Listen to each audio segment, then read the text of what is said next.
Bonjour, je suis Lucie Bonhomme, psychologue spécialisée en neuropsychologie dans le service du professeur Lançon, et avec ma collègue Delphine Noireau, également psychologue spécialisée en neuropsychologie, nous allons vous présenter la vidéo suivante: Comprendre et aider les adultes HPI au potentiel intellectuel ayant des difficultés psychiatriques.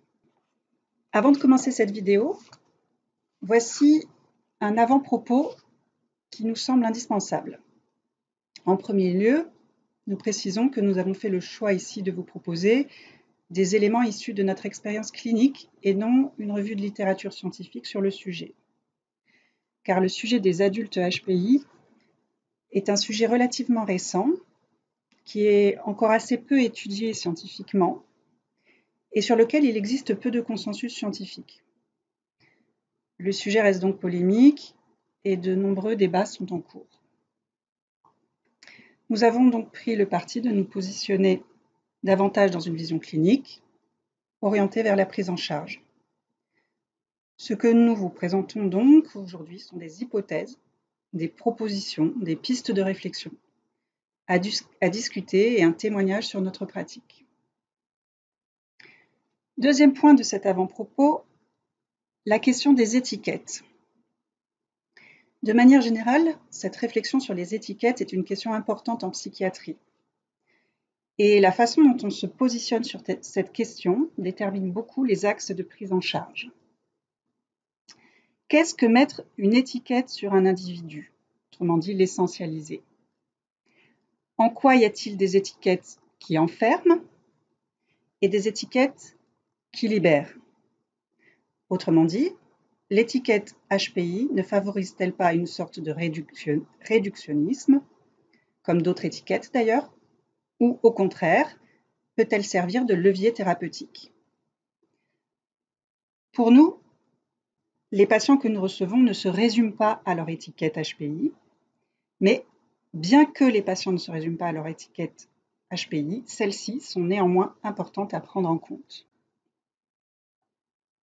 Se servir de cette étiquette dans la prise en charge, nous le verrons par la suite, n'est pas une fin en soi. C'est un tremplin d'acceptation de soi qui permet in fine le dépassement de cette seule étiquette et une acceptation globale du fonctionnement au-delà de cette seule étiquette HPI. On pourrait parler d'utilisation transitoire de cette étiquette. En troisième point, nous voulions évoquer rapidement le fait que le sujet des adultes HPI est un sujet parfois difficile à manier car c'est un sujet qui n'est pas neutre. Il fait en effet référence au concept d'intelligence, qui est un concept connoté, chargé idéologiquement. Contrairement aux autres étiquettes, comme la bipolarité par exemple, quand on parle d'HPI, on active très vite des suspicions de sentiments de supériorité ou d'élitisme. Et l'intelligence, que l'on peut concevoir de différentes manières, est encore source de fantasmes et connotée parfois par des référents historiques, tels que l'eugénisme, faisant office d'épouvantail. Cette notion de HPI peut donc générer très vite chez les interlocuteurs, les soignants, les curieux, voire même les patients eux-mêmes, du rejet, des résistances ou de la méfiance, qui affectivise souvent le débat, sans même parfois que les personnes qui débattent ne s'en rendent vraiment compte. Il y a comme quelque chose qui gêne aux entournures et qu'il convient de prendre en compte. Pour conclure cet avant-propos, le sujet des adultes HPI questionne la façon dont la psychiatrie pense la norme et l'anormal. Le mot anormal est entendu dans son acceptation première, considéré comme n'étant pas dans la norme et non pathologique. Si l'on considère, pour le dire rapidement, qu'il y a pathologie quand il y a souffrance de l'individu, alors un fonctionnement atypique n'est pas une pathologie. Le HPI est un fonctionnement atypique.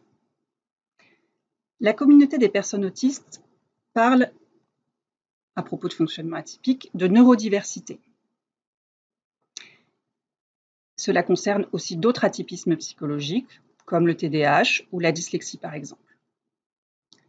Ainsi, au même titre que l'autisme, le TDAH ou la dyslexie, le haut potentiel ne donne pas systématiquement lieu à des souffrances. Il y a des HPI qui vont bien. Le HPI n'est donc pas une pathologie à prendre en charge. Les adultes HPI peuvent cependant connaître, comme les non-HPI, les mêmes troubles, dépression, anxiété, bipolarité, addiction. Il est alors important de garder à l'esprit que l'atypisme est un élément de connaissance de la personne, important à considérer lors de la prise en charge. On peut définir la santé mentale comme l'aptitude à la souplesse et à la flexibilité dans les choix de stratégie, comportementales, émotionnelles, psychologiques, pour s'adapter aux situations difficiles. Le défi de la prise en charge d'un patient atypique, ici HPI, est de l'amener à flexibiliser ses stratégies sans se conformer toujours à la norme, notamment sur la question des interactions sociales. Autrement dit, comment s'adapter sans se conformer, c'est-à-dire sans renoncer à son fonctionnement atypique. Ou comment arriver à assumer son fonctionnement atypique tout en restant adapté à des situations sociales.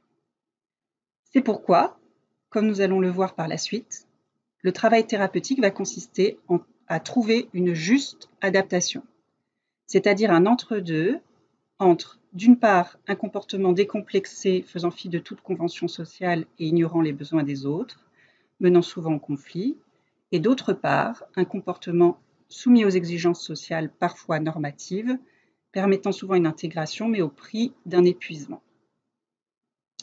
Nous détaillerons ces idées par la suite. Voici le plan que nous allons suivre.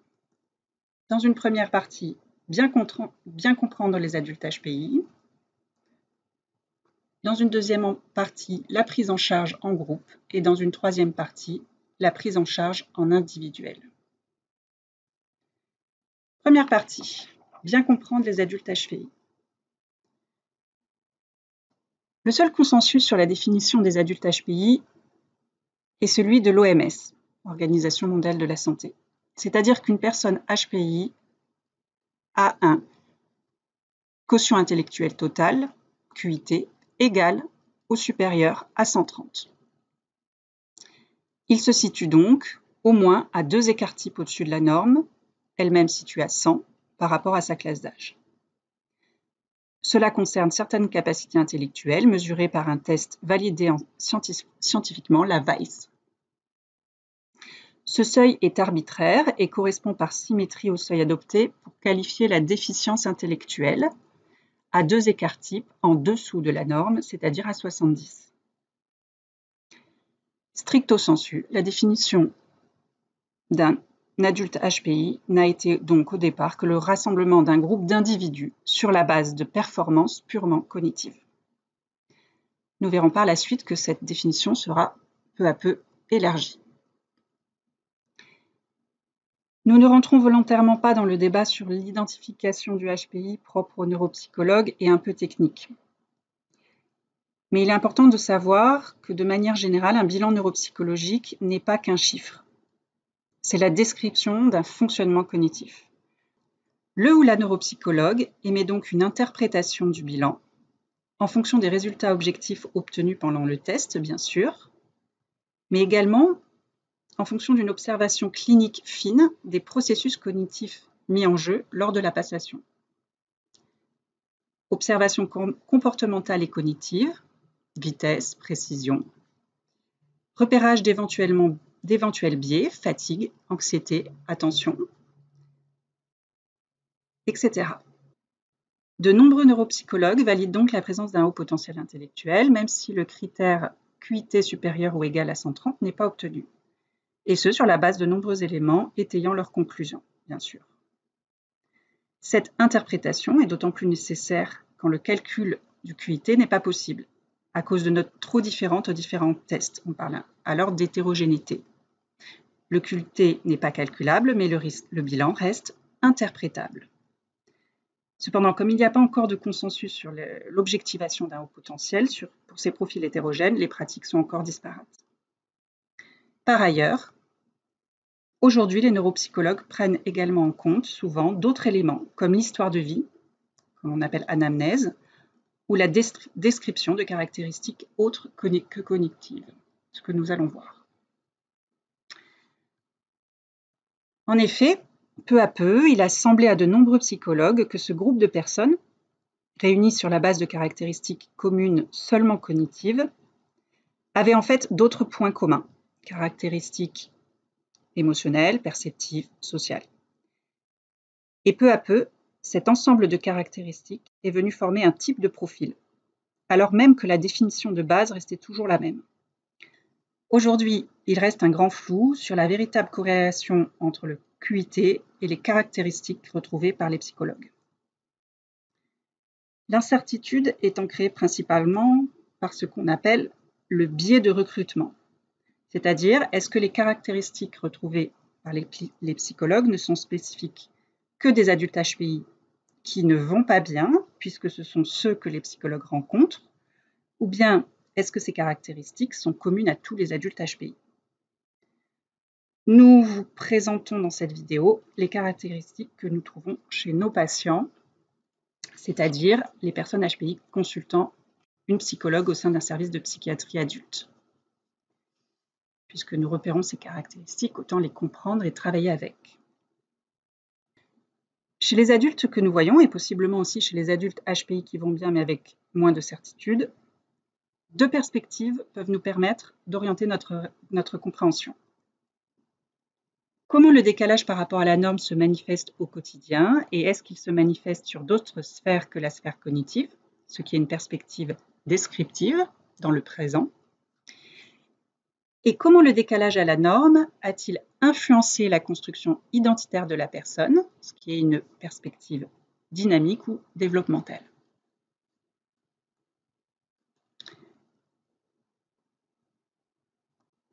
Alors, les deux expressions clés dans le HPI sont donc l'intensité-acuité et l'identité ou l'image de soi construite en décalage.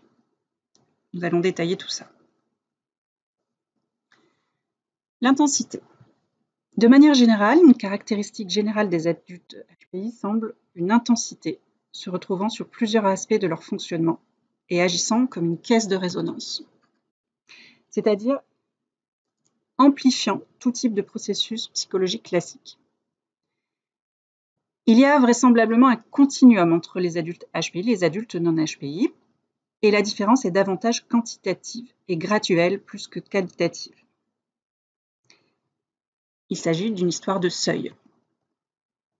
Certains processus psychologiques, comme les pensées ruminatives, les pensées anxieuses, les biais de pensée, ne sont pas différents des adultes non HPI. Ils sont juste souvent plus intenses, et donc le seuil de déclenchement de ces troubles, dépressifs, anxieux, nous semble plus bas. Les mécanismes sont les mêmes, ils sont juste amplifiés et déclenchent souvent plus rapidement de la souffrance. Par exemple, notre hypothèse, mais qui n'est qu'une hypothèse qui peut être débattue, est que même la pensée en arborescence, c'est-à-dire la capacité à faire de nombreux liens entre les idées, dont on entend souvent parler au sujet des HPI, nous semble être juste l'intensification d'une pensée présente également chez les adultes non HPI, mais moins visible car moins utilisée. La différence quantitative, plus de pensée arborescente, bascule au bout d'un moment en différence qualitative, la pensée arborescente et la pensée des adultes HPI. Mais les processus restent les mêmes. Ceci est valable pour différentes caractéristiques. Alors, les différents types d'intensité. Par définition, puisqu'on les identifie justement sur ça, les adultes HPI possèdent une acuité cognitive. On perçoit une vitesse de traitement, un raisonnement rapide, des fulgurances régulières dans les idées, une précision des mots, des raisonnements poussés. La caractéristique principale semble être une agilité de la pensée, une rapidité et un besoin à considérer les concepts sous plusieurs angles, à changer rapidement de perspective. Par exemple, voir les choses comme la dépression par exemple, d'un point de vue historique, puis culturel, puis biologique, puis sociologique, etc.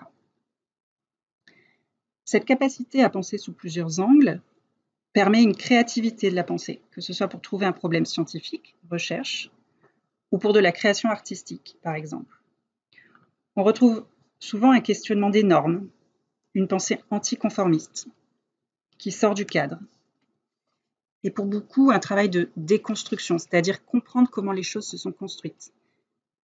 Des concepts, des valeurs, des normes, des rôles sociaux, des institutions. Les choses ne vont pas de soi et sont questionnées. En même temps, il est important de souligner qu'une partie des adultes HPI que nous voyons ne se sentent pas particulièrement intelligents. Ils ont l'impression que cette façon de penser est la norme, leur seuil de référence est faussé. Certains même se pensent bêtes, et cela peut paraître surprenant, mais ces personnes, lorsqu'elles ne sont pas comprises par leur entourage, généralement car leurs pensées sont trop divergentes ou bien qu'elles commettent des impairs sociaux, attribuent le malentendu à leur supposée bêtise. Elles appliquent leur pensée critique très développée sur elles-mêmes, se remettent beaucoup en question et repèrent chaque faille de raisonnement prouvant à leurs yeux leur moindre intelligence. De même, certains adultes HPI renient, plus ou moins sans le savoir, leur facilité cognitive et ne se reconnaissent pas, dans un premier temps, dans ce portrait d'individus stimulés intellectuellement. Ce sont les adultes suradaptés, nous y reviendrons plus tard, qui par souci de plaire gomment toutes leurs aspérités et deviennent ultra-conformistes et presque rigides, ou bien encore des adultes en anorexie intellectuelle, avec des guillemets, ou autosabotage, qui, fatigués de penser de façon non productive, s'éloignent de toute réflexion abstraite et intellectuelle. Il est important à noter aussi qu'une partie des adultes HPI ne s'épanouissent pas dans leur aspect intellectuel rationnel, mais plus dans leur aspect intuitif et sensible, ce que nous allons voir juste après. Voilà pour l'acuité cognitive. Alors ensuite, par observation, il semblerait que cette intensité cognitive soit en lien avec une acuité perceptive. On observe souvent chez nos patients HPI une audition développée, une sensibilité à la luminosité, un sens tactile plus important, une olfaction fine. Donc, un cerveau qui reçoit plus d'informations et qui les gère plus vite, ce qui crée une grande sensibilité au contexte et aux relations interpersonnelles, favorisant les occasions de ressentir des choses agréables, mais aussi désagréables, stressantes, oppressantes, étouffantes. Ici aussi, certains adultes HPI ont leur seuil de référence faussé et pensent que tout le monde perçoit des sensations communes.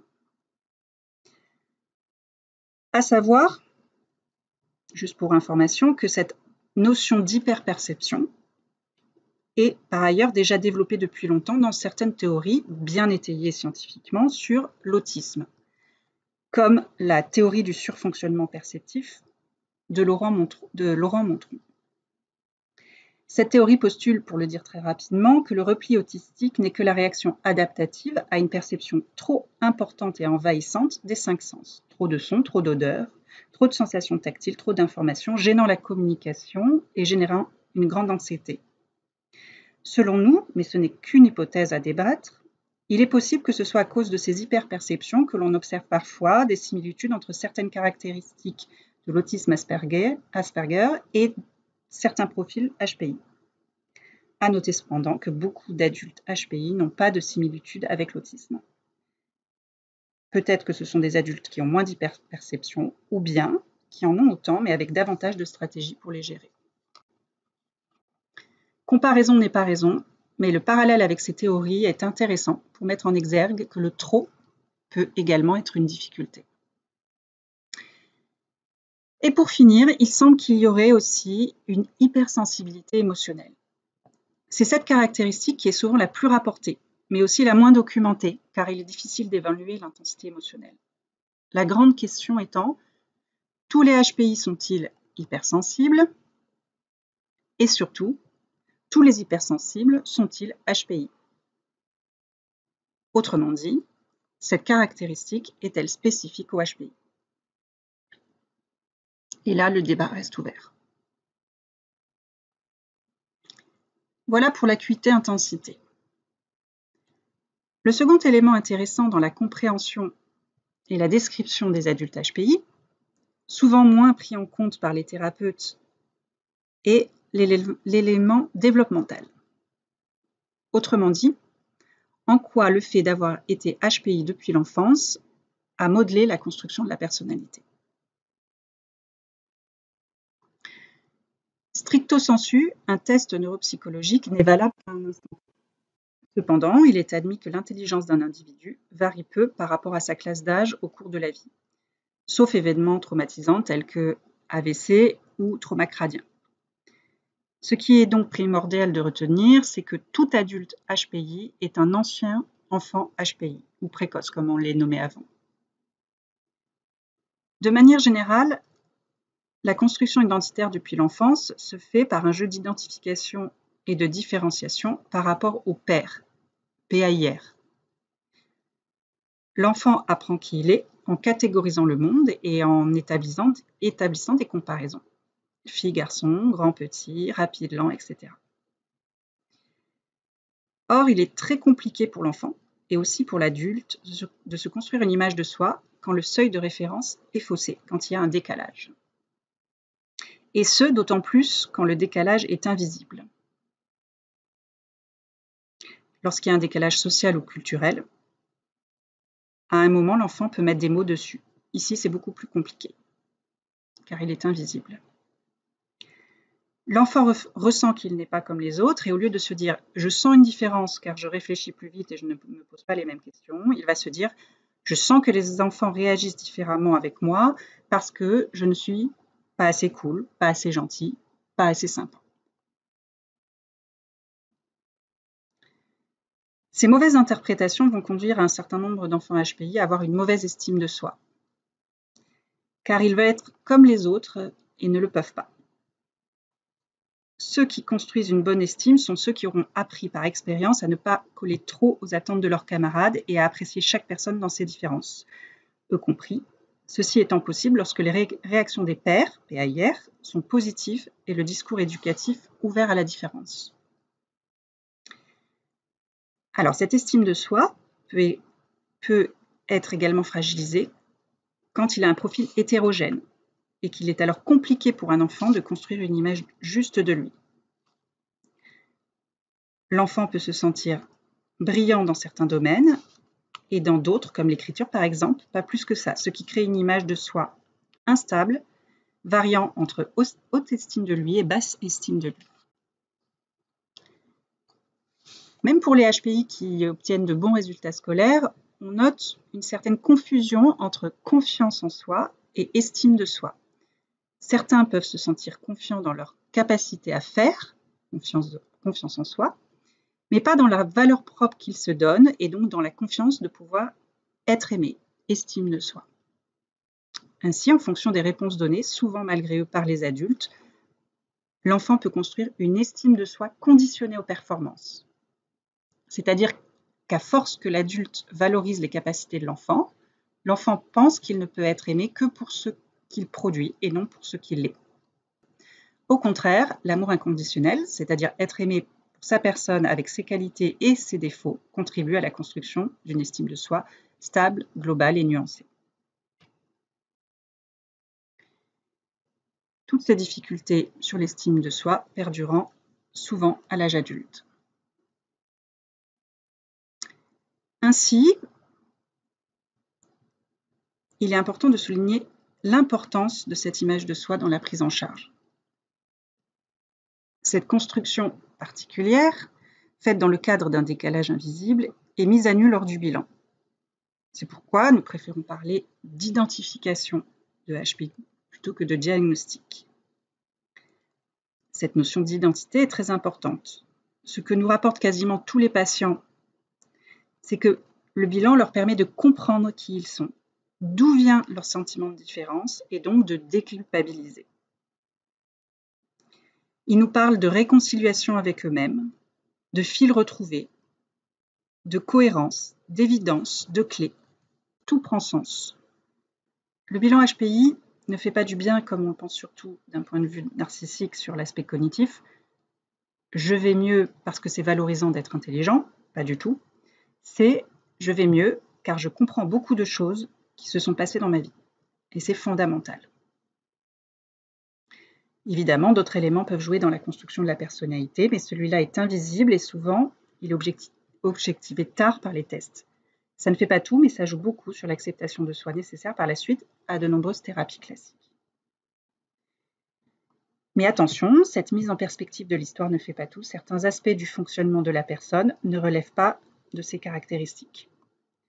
Il peut y avoir des traumas ou bien encore ce qu'on appelle des comorbidités, c'est-à-dire d'autres problématiques en parallèle, comme la bipolarité par exemple, et il est parfois difficile de faire la part des choses entre ce qui relève de l'un ou de l'autre, et la tentation est forte de mettre tout sur le compte du HPI. Par ailleurs, les troubles rencontrés doivent être aussi pris en charge directement avec des outils thérapeutiques dédiés. En outre, si le bilan peut être un départ vers une nouvelle image de soi, celle-ci devra s'enrichir dans un second temps d'autres éléments de connaissance de soi pour ne pas devenir une image figée. Nous y reviendrons par la suite. Pour terminer, quelques exemples de ces caractéristiques et des profils que l'on peut trouver. Les conséquences de cette intensité et de cette construction identitaire particulière donnent lieu à des profils très différents. En fonction de comment la personne tout au long de sa vie va trouver les clés pour gérer son intensité et son décalage aux autres, en fonction de ses expériences de vie, ces caractéristiques deviendront des fragilités ou bien des forces. C'est pourquoi le profil typique de l'adulte HPI est si difficile à dresser. L'intensité peut faire facilement basculer un critère dans un sens ou dans son exact opposé. Par exemple, des adultes HPI peuvent être surinvestis dans le travail, stratégie de lutte ou procrastiner. Ne pas faire pour éviter de faire du mal, de mal faire plutôt, stratégie d'évitement. Deux profils aux antipodes qui donnent l'impression d'avoir deux types de personnes, alors qu'en fait c'est le même mécanisme sous-jacent, le perfectionnisme et la pensée en tout ou rien. De même, cette fameuse pensée en tout ou rien sera plus ou moins impactante en fonction de comment l'adulte aura appris à en tirer bénéfice tout au long de sa vie. Le perfectionnisme n'est pas un frein en soi, c'est plutôt une force permettant d'avancer à condition qu'on ait appris à ne pas le rendre contre-productif ou épuisant.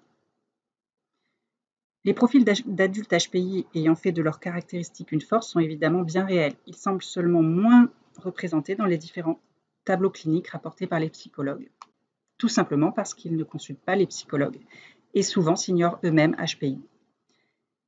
Chez ces adultes, de nombreuses conséquences de l'intensité mal gérée des adultes que nous voyons semblent ne pas exister. Pas ou peu de pensées ruminatives excessives, pas ou peu de difficultés sociales, pas ou peu de sentiments d'insatisfaction. Mais l'intensité perceptive et probablement émotionnelle et la vitesse de pensée semblent bel et bien présentes, ainsi que le sentiment de décalage. Ils sont simplement mieux gérés. Pourquoi peut-on avoir alors l'impression que le profil HPI est une fragilité ? Il semblerait simplement que si cette intensité, ce décalage est plus important, alors le seuil de choses à gérer est plus important. Donc les stratégies pour y arriver sont plus nombreuses à trouver. Ces stratégies sont les mêmes processus que pour les autres adultes non HPI, flexibilisation de la pensée, acceptation des émotions, compétences sociales, etc., mais qui doivent être plus utilisées car le stock des choses à gérer est plus important. Plus de perceptions, plus de ruminations et de questions, plus de malentendus sociaux, probablement plus d'émotions. En même temps, les capacités cognitives sont un atout dans ce travail de recherche et de stratégie. Elles sont en même temps la difficulté et la solution. Quant à la question de connaître la proportion des adultes HPI rencontrant des difficultés par rapport à ceux qui vont bien, les données sont encore très floues. Notre hypothèse, et ce n'est qu'une hypothèse, est qu'il y aurait une surreprésentation des adultes HPI en psychiatrie par rapport à leur proportion dans la population générale. C'est-à-dire qu'ils restent minoritaires par rapport au nombre total de nos patients, mais que leur fréquence en psychiatrie serait plus importante que dans la population générale. Ceci n'est qu'une hypothèse non validée, car beaucoup de biais nous empêchent encore de conclure. Il est important également de noter que, entre la catégorie des adultes HPI qui vont authentiquement bien et celle des adultes HPI qui ne vont pas bien, on observe une catégorie relativement importante d'adultes HPI qui vont bien en surface, mais pas vraiment en profondeur. C'est ce qu'on appelle les adultes HPI en suradaptation. Ce sont des adultes qui, en apparence, répondent à tous les critères d'une vie réussie, travail, amis, famille, mais qui ont l'impression, peu à peu, de jouer un rôle, d'être à côté de leurs émotions, de porter un masque. Ce sont des profils qui répondent plus aux attentes externes qu'à leurs besoins internes. Les personnes HPI peuvent se suradapter pour répondre aux attentes de leur entourage, être sympa, cool, gentil par exemple, et gommer leurs différences en niant leurs besoins spécifiques, parfois même inconnus de leur entourage et d'eux-mêmes. Besoin de solitude régulière pour se ressourcer par rapport à l'intensité des perceptions par exemple, ou besoin de stimulation intellectuelle. On peut repérer cette construction dans le décalage social ou culturel bien sûr, mais ici, une fois encore, le décalage est invisible et il faut du temps à l'adulte pour comprendre qu'il doit respecter au moins en partie, et dans le respect du besoin des autres, ses propres besoins spécifiques, pour avoir une vie émotionnelle équilibrée. En effet, ces profils de suradaptation ne tiennent pas toujours dans la durée. La suradaptation est une adaptation, c'est-à-dire qu'elle est utile à un individu à un moment donné, mais ensuite l'individu s'enferme dans ce fonctionnement, le rigidifie et n'arrive pas à le flexibiliser lorsqu'il est nécessaire. Classiquement, les adultes HPI suradaptés sont ceux réussissant études, vie professionnelle, ayant une vie sociale en apparence remplie, mais ressentant l'impression de porter un masque, car généralement tout le temps en train de réfréner leurs émotions et de nier leurs besoins de ressourcement. Peu à peu, ils s'épuisent dans ce jeu social où la notion de plaisir n'existe pas et peuvent développer des symptômes anxieux ou dépressifs, avec pour certains une sorte d'effondrement identitaire. Tout ça n'est pas ma vie. Alors, un adulte HPI peut donc correspondre à des profils très différents en fonction de l'aspect extraverti ou introverti de sa personne, de son rapport investi ou désinvesti par rapport à l'action, de sa capacité ou pas à gérer l'intensité, de son penchant scientifique ou artistique, de ses stratégies de lutte ou d'évitement, de ses compétences sociales, de sa personnalité et de bien d'autres caractéristiques encore. Il peut s'agir aussi bien de l'intellectuel universitaire réservé, timide et studieux que de la communicante chevronnée, dynamique ou bien d'un rebelle anticonformiste. On trouve des HPI partout, chez les universitaires, certes, mais aussi chez les artistes, chez les politiques, chez les artisans, chez les sportifs, chez les soignants, ou bien encore parfois hors du monde du travail, dans des milieux plus marginaux ou anticonformistes. Voici une liste de points communs retrouvés généralement pour les adultes que nous voyons, sur la base de notre expérience clinique. Je précise que cette liste est non exhaustive, que certaines des caractéristiques ne sont pas forcément réservées qu'aux adultes HPI et que les adultes HPI ne présentent généralement pas toutes ces caractéristiques. Alors, une tendance au perfectionnisme générant surinvestissement productif ou procrastination. Souvent un sentiment de décalage générant parfois des difficultés sociales. Des questionnements récurrents sur l'origine des choses ou des concepts et leur fonctionnement, une pensée globale, un besoin de tout comprendre. Des difficultés à avoir des certitudes, un esprit critique exacerbé. Des difficultés de prise de décision. Un rapport à la vérité très fort, un idéalisme ou bien un cynisme quand l'idéalisme a été déçu. Un attachement parfois intransigeant et inflexible à leurs valeurs.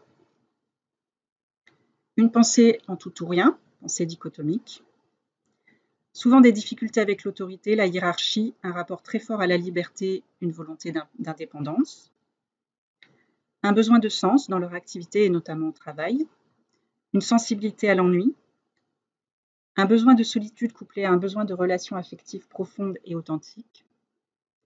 Des perceptions sensorielles fortement ressenties et des émotions souvent intenses, sans que cette caractéristique soit forcément réservée aux adultes HPI. Sensibilité à l'art, à la nature, aux autres. On observe également des similitudes sur des éléments rapportés pendant l'enfance. Un sentiment de décalage ressenti très tôt, parfois des difficultés sociales allant jusqu'au harcèlement, ou bien un rôle de leader ou de clown sans vrais amis, ou bien des relations amicales stables mais un peu fusionnelles et focalisées sur une seule ou un seul ami. Et si l'enfant évolue dans un environnement où il y a beaucoup d'autres enfants HPI, ce décalage sera moins ressenti, puisqu'un décalage se ressent toujours par rapport à l'entourage. Des questionnements existentiels précoces sur la mort ou l'univers, par exemple. Un surinvestissement de l'école, avec par exemple proposition de saut de classe, ou bien au contraire de l'ennui et un désinvestissement, échec scolaire ou phobie scolaire. Un attrait pour des discussions avec des adultes ou gens plus âgés. Voici pour quelques exemples des caractéristiques retrouvées. Pour conclure cette première partie, donc voici un profil un peu typique de l'adulte HPI, soit des caractéristiques cognitives, des définitions cognitives initiales et des caractéristiques non cognitives, définition clinique élargie, que l'on retrouve souvent chez les personnes avec un fonctionnement cognitif évalué bien au-dessus de la moyenne, en tout cas pour ceux que nous voyons dans nos consultations. Ces caractéristiques semblent ainsi s'articuler autour de la notion d'intensité sur différents plans et pas simplement le plan cognitif. Et cette intensité, créant un décalage avec les pairs, biaiserait en partie la constitution identitaire. La question reste alors ouverte de savoir si les adultes HPI qui vont bien n'ont pas ces caractéristiques, et du coup ces caractéristiques ne seraient pas spécifiques du HPI, ou bien si simplement ils ont les mêmes caractéristiques, mais ils les gèrent mieux, donc elles sont moins visibles pour eux. Est-ce que les adultes HPI qui vont bien ont autant d'acuité, mais la repèrent moins, car grâce à de bonnes stratégies d'adaptation, ils sont moins gênés par elles? Ou est-ce que les adultes HPI, qui ont une bonne image d'eux-mêmes, ont senti eux aussi le décalage, mais ont évolué dans un milieu leur apprenant la richesse de la différence, et donc n'ont pas eu de conséquences négatives de ce décalage sur l'image d'eux-mêmes? Nous n'avons pas de réponse à ces questions, seulement des hypothèses. Voilà ainsi fini la première partie. Nous ferons une seconde vidéo avec la deuxième et troisième partie par la suite. Merci pour votre attention.